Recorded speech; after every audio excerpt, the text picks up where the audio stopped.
And you can also catch, besides Hitting Hard with Jon Chuckery, you can also listen to Locked On Sports Today as your second listen.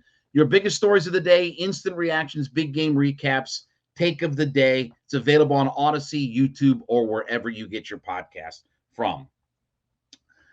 So one of the things that that we've missed over this period of time here is the resignation of Dean Pease as their defensive coordinator. And we've heard lots of names being floated out there, and two prominent names that have been floated out there is Brian Flores and Vic Fangio. Here's what I think about the Atlanta Falcons and what they need, okay? They need to go out and hire a dynamic DC. They don't need an up-and-coming assistant. They don't need a first-time DC.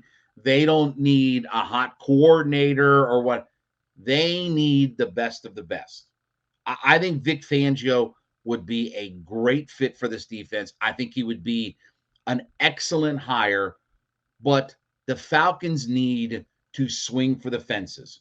And if Vic Fangio, and they're interviewing Vic Fangio, he's one of the better DC candidates that's out there, maybe the best DC candidate that's out there. I know there's a lot, talk about Brian Flores and stuff like that, although I don't think he's been an actual DC. He's been defensive specialist and coordinator, and I think he was just a linebackers coach for the Pittsburgh Steelers here last season. But the Falcons need to go on and hit a home run on their DC hire. Dean Pease did a lot of good things to at least get this defense on track, to at least get them. And I do think that they performed better year over year.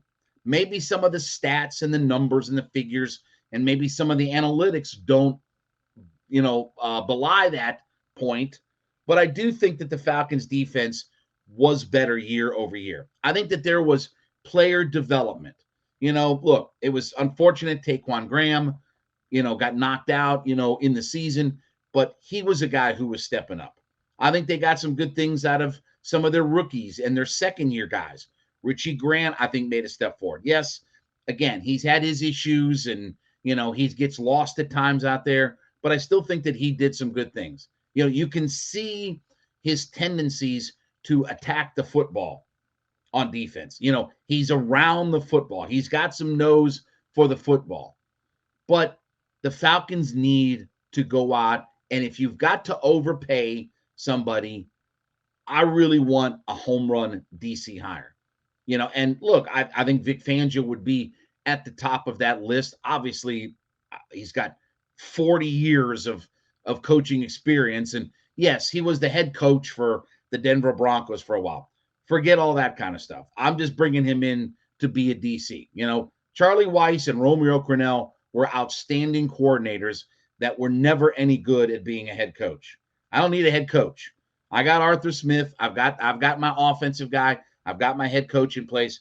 I'm good to go with all that. But I still think you need a defensive coordinator that can take this defense to the next level and build off of what Dean Pease. Look, if nothing else, building off the culture that Dean Pease was setting, that he wasn't going to settle for being a mediocre defense, that we need to be a top 10 defense. Now, look, personnel-wise, they've got a ways to go. I mean, let's be honest. They don't have their dynamic pass rusher just yet. Maybe Ebiketie can be that guy. Maybe he can take some steps forward. Maybe he can be a 10-sack guy. Feels like we haven't had one of those for a long, long time, at least consistently. We got the Vic Beasley year, the one, real year that we had a guy who could get after the quarterback. But outside of that, you've got to go back to John Abraham to have any consistency in their pass rush. So we've got to get better at sacking the quarterback. We've got to get better on our pass defense. I think that, if they sign Hayward, A.J. Terrell, Hayward, I think if you upgrade at Isaiah Oliver's nickel corner position, I think our safeties are pretty good. They're growing all the time, but you've got to hit a home run on this hire. This can't be a hot young coordinator or a guy that's, getting his feet wet or, taking the next. This has to be a wily veteran. And I think it's, in that mold of what Dean Pease was. Again, Dean Pease didn't do everything perfect, right? And I love Dean Pease, and he was an outstanding addition to this football franchise. More than just he's a defensive coordinator. He was good for the Atlanta Falcons organization. He's a character. He's not afraid to go after the media, take on the media, to stand up in front of the media.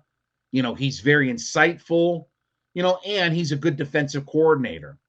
But the Falcons have to get this thing right.